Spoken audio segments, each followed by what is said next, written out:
let's start with recap for February. Yeah. So did we actually get any of the games or watch any of the things that we talked about? I got Horizon Forbidden West. He did do that. It's very good. And I don't know. I'm about probably 8 hours in, maybe. So I'm very early still. It's everything I loved about the first game. It looks better, and a lot of the improvements of the gameplay and stuff like that are really awesome. So they didn't break anything, and they just improved everything. They built on it. Yeah, everything's been expanded. Like the side stuff, the combat, not the story so much since I'm still so early, although it was like some pretty crazy stuff has already happened. It's really good. Highly recommend it. I have not played. I'm waiting probably for Sifu.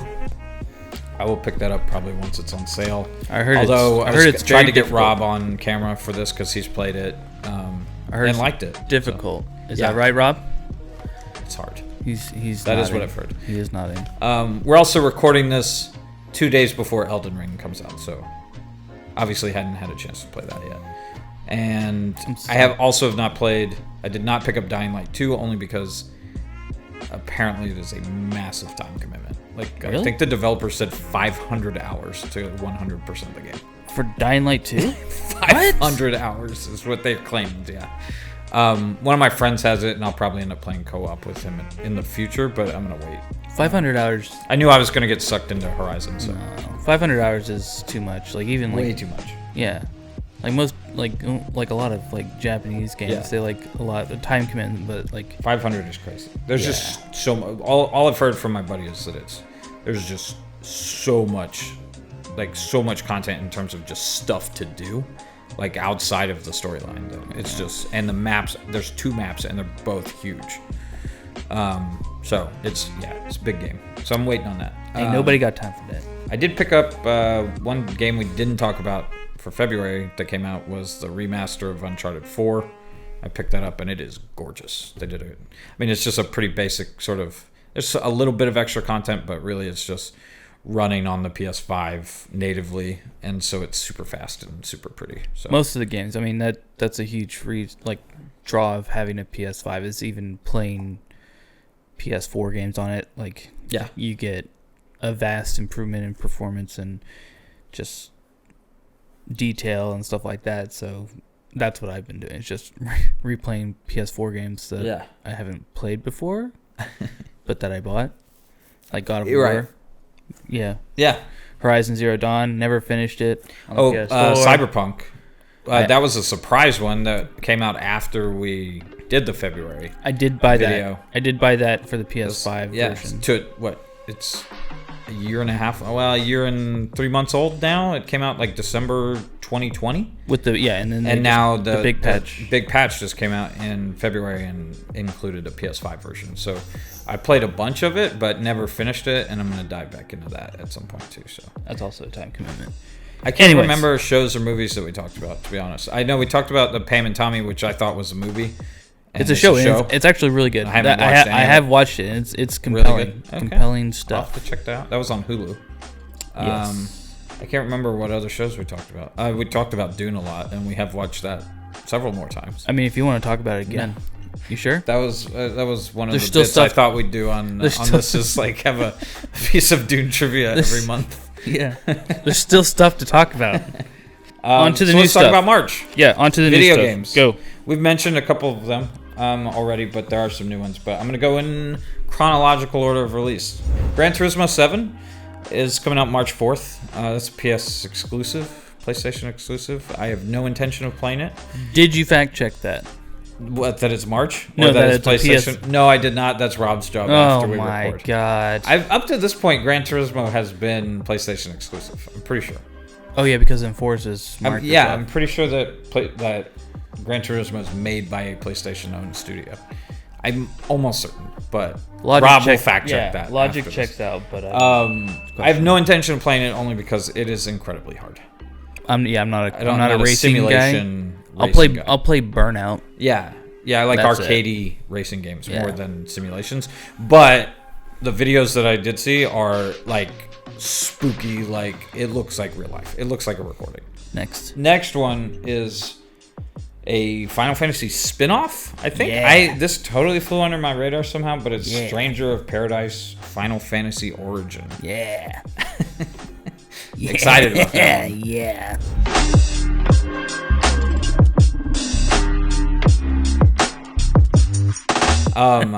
All I've seen is a couple of trailers, and it looks like very action game oriented, almost like Devil May Cry type sort of combat style, which is kind of cool and very not Final Fantasy. Well, it's made by Koei Tecmo and Ninja Theory or Team Ninja, something like that.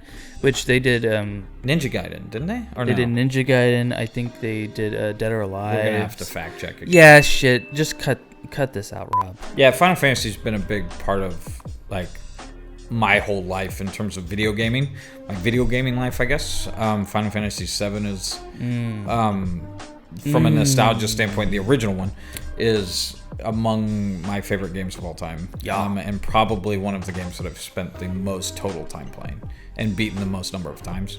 So new Final Fantasies always get me going. Always. I mean, it's like I will always check it out, even though there have been several lately that I just did not get the same feeling from. Didn't get sucked into it as much. Next. That was good. That was good timing. Jinx. Yeah. This is a big one for you. Yeah, this is a big one for me. This is the big one for me this month. And probably the next game I'll play, I think Horizon's probably going to last until... It'll keep me busy until Tiny Tina's Wonderlands comes out, which sounds like a ridiculous... I'm invincible! Looking bad. How do we win this? We attack together for the queen! I think we talked about it in the February one because I'm so excited about it. But it's a Borderlands spin-off / sequel. Yeah. It's actually set before Borderlands 3. I don't think it really matters. It doesn't. I mean, if you care about... I mean, the Borderlands stuff is all interconnected. But this is more of a side story because it is essentially like one of the side characters from Borderlands 2 is running a game of Dungeons and Dragons, or as in their game, it's called Bunkers and Badasses, to not have to pay for Dungeons and Dragons rights, which have gotten really expensive lately. Understandable, yeah. But it plays very much like a Borderlands game still, where you're just in this crazy world that can change at any minute because Tiny Tina can just, as she talks, stuff actually happens in the game. And her character is maniac. Yeah, she's crazy. Yeah, and a really, really great character, and the voice acting's great. But Borderlands is all about just getting, it's that instant gratification sort of dopamine loop of like shoot bad guys, get new loot, to shoot bigger bad guys, and just do that forever. Right. Very quick, like there's always getting new stuff and just kind of constantly sort of powering up from that. And lots of different customization options and fantastic co-op, which is a big thing for me. Right. So the last one was one that I had not heard of at all until I started watching or looking at what was coming out in March. And you told me about this yesterday. Pretty excited about it. You told me about it yesterday. It's called Wierd West. Yeah, it looks really good. And it's coming out March 31st, so it just snuck into this video. Yeah. It's an isometric, like story-driven RPG? Isometric. Western? Oh yeah, isometric is the camera angle. So top down, kind of, almost like at an angle. Yeah, yeah, like old school, like StarCraft or Diablo, those kinds of games. Or Dune. There was a Dune. I'm like purposely not looking for details on this game because the trailers make it seem very like mysterious. Hence the name Wierd West, where it's like almost like paranormal almost. And it's made by the people who did Dishonored and I think they left they left Arcane, but they did Dishonored and something else too. Prey. But I mean, no, it was like the trailer said it was. Yeah, they said Dishonored and Prey, which are both Arcane. Okay. Which were both made by Arcane. So I think some of the developers left and created this new studio. It was good. Fact check. But it's very reminiscent of like Dishonored and stuff. Yeah, so this it looks like there's a lot of open-endedness in this and a lot of like weird paranormal stuff, but it looked really cool. So I'm definitely going to try it out when it comes out at the end of the month. Yeah. We got other stuff to go through. So that's video games. Yes. For March. Lucy and Desi. Lucy and Desi, which I haven't watched any trailers for or anything. I just comes know out March 4th. Who is it? Nicole Kidman and Javier Bardem. Yeah, which as Lucille Ball and Desi Yeah. Arnaz. Great actors, and we watched a lot of I Love Lucy on TV Land growing up. A metric shit ton. Yeah. So the next one is Winning Time, which is I think a limited series, and it's about the rise of the Lakers dynasty. So we're talking like Kareem Abdul-Jabbar, Magic Johnson era Lakers. John C. Reilly, I think is in it. He's one of the. I think he's Jerry Buss, I believe. But fact check.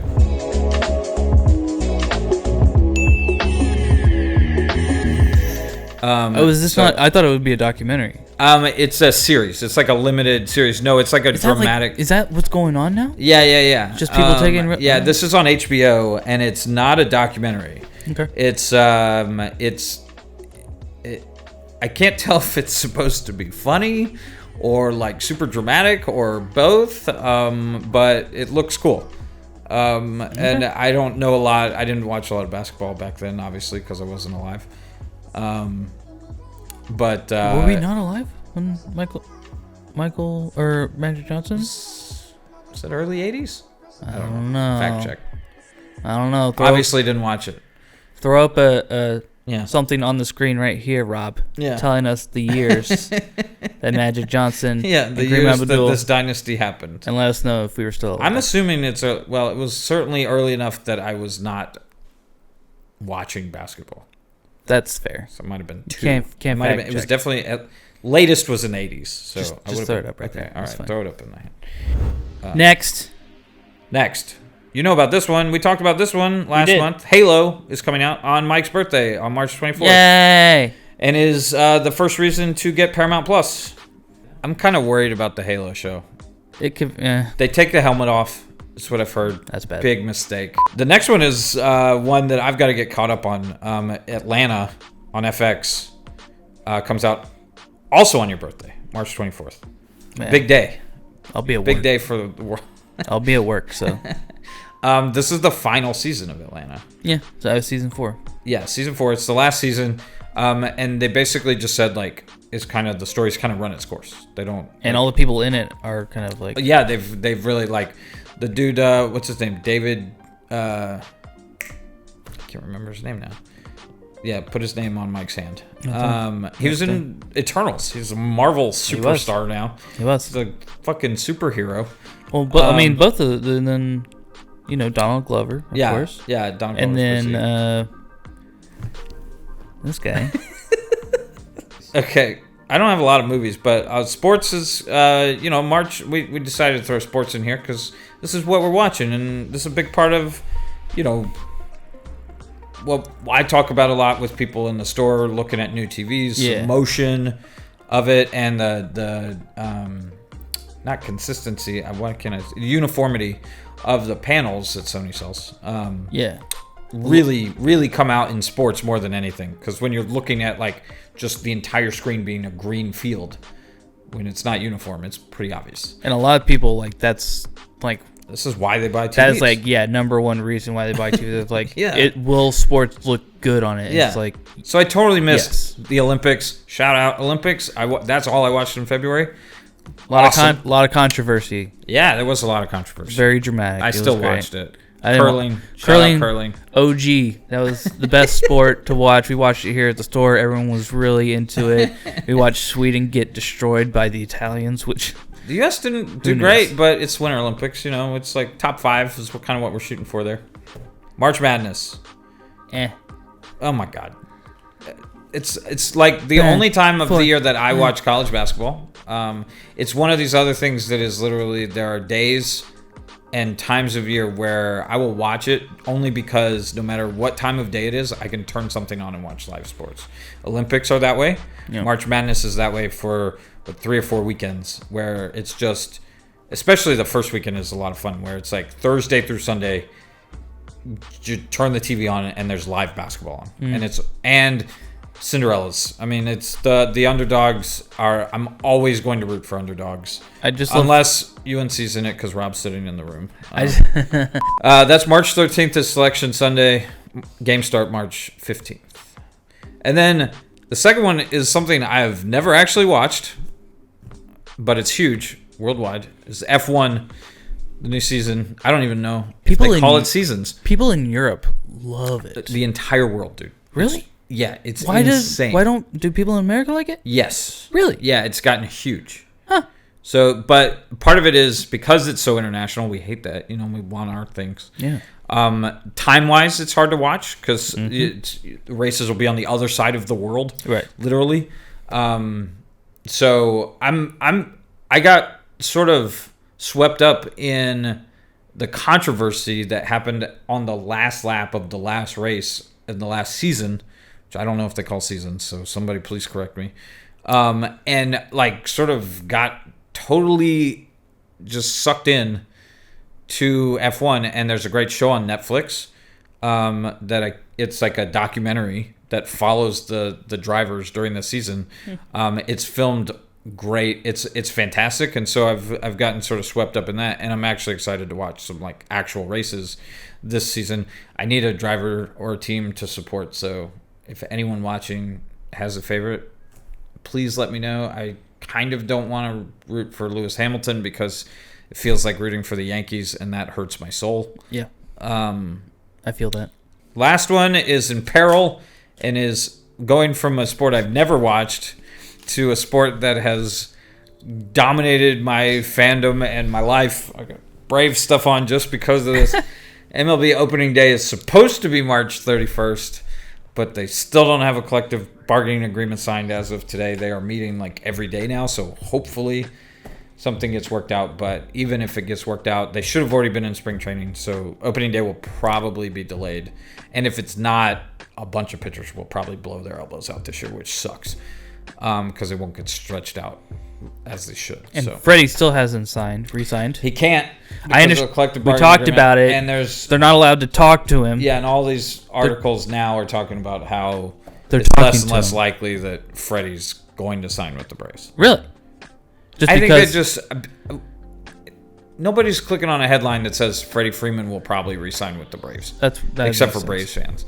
But if you write an article that's like Freddie Freeman may not re-sign with the Braves, then everyone in the country is going to click on it. All baseball fans. Granted, it's not as popular as it used to be, but watch baseball. I would click on that. I would click on that. Watch Talking Baseball on YouTube. If you're mildly interested in baseball, those guys make baseball fun. All right, shut up about baseball. Sorry. Movies. We got two of them. We got two on the list. I don't know why. The big one is in theaters. March 4th is The Batman. Not Batman. The Batman. The Batman. Yeah.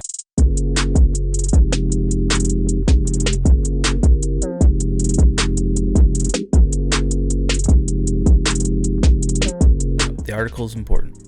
Well, yeah, it keeps it detached from like the 80s Batman. The Christopher Nolan ones already have their own names, so that's easy. But there was another Batman. Was there a George Clooney one called Batman? Robin, bruh. Yeah, okay, so that one's got its own name. Yeah. So the only other Batman. That's the one with the nipples on the suit. Yeah. Why are they there? The only other Batman is the '89 Batman. Right? We need to focus. Intentionally. The Batman. Robert Pattinson. Paul Dano as the Riddler. And Colin Farrell. Yeah. As the Penguin. If you look at pictures of Colin Farrell as the Penguin, unrecognizable. Like him. Zoe Kravitz as Catwoman. Yeah. Selena Kyle. Spoiler alert. Actually. Yeah. Selena Kyle Catwoman. There's a couple. It's not that big of a spoiler. We're not going to go down into it. It's fine. It's very it's grounded in reality. And yeah, the trailers made it look like it was going to be rated R, but PG-13, which I'm kind of upset that's PG-13 because it does look pretty graphic. Pretty excited. Batman's my favorite superhero ever, so takes place in the second year of him being Batman, so he's not quite as stoic and like reserved. I just hope as we don't is. have to watch his parents die again. Like I'm over. Like I love what Marvel did with Tom Holland's Spider-Man, where we didn't have to see. Started, yeah. Uncle he's Ben, already Spider-Man. Yeah, you know, it's like I got it. I got the origin story for Batman. It's like, give me the origin story for Moon Knight, please. Never heard of the guy. I just don't want any more slow motion. Don't need slow motion pearls hitting the ground and bouncing. You know, outside of a movie theater in an alleyway. Like, if we're please, please don't do that. Please. It's a 3-hour movie, by the way. Is it? It's 3 hours long. Yeah, I think. Why not make it art? They should be required if a movie's over 2.5 hours to put an intermission so I can go pee in the theater, because I don't want to miss. I'm gonna pee in a cup. Don't want to miss a second. I think that's probably a felony. I don't know. Only if they catch you. That's life advice from Mike. Yeah, nothing's illegal unless they catch you. So the Batman, in theaters, so not on a TV at home yet. Yep. It's coming down the road. Go see Batman. Are we done, Rob? Did we get it? Is that enough content? Where are we at, time wise? That probably shorter than last time. Maybe not. I feel like we mentioned more things, so Rob has more work to do in terms of getting. Are we trying to hit like a certain time? No, he probably is. We can probably go to like an hour. I need a podcast. Yeah. No, I could talk to you about, I don't know, the history of the X-Men. Dune. Or you want to talk about Dune? No. All right. You don't want to talk about Old Man of the Desert? Huh? You don't want to talk about the Water of Life? I want to see the second movie. It's going to be a while. Uso. Oh my God. Uso. That's what they call Paul Atreides. Or that's the outro. Mike making that noise. Uso. Shai Hulud. Oh my God.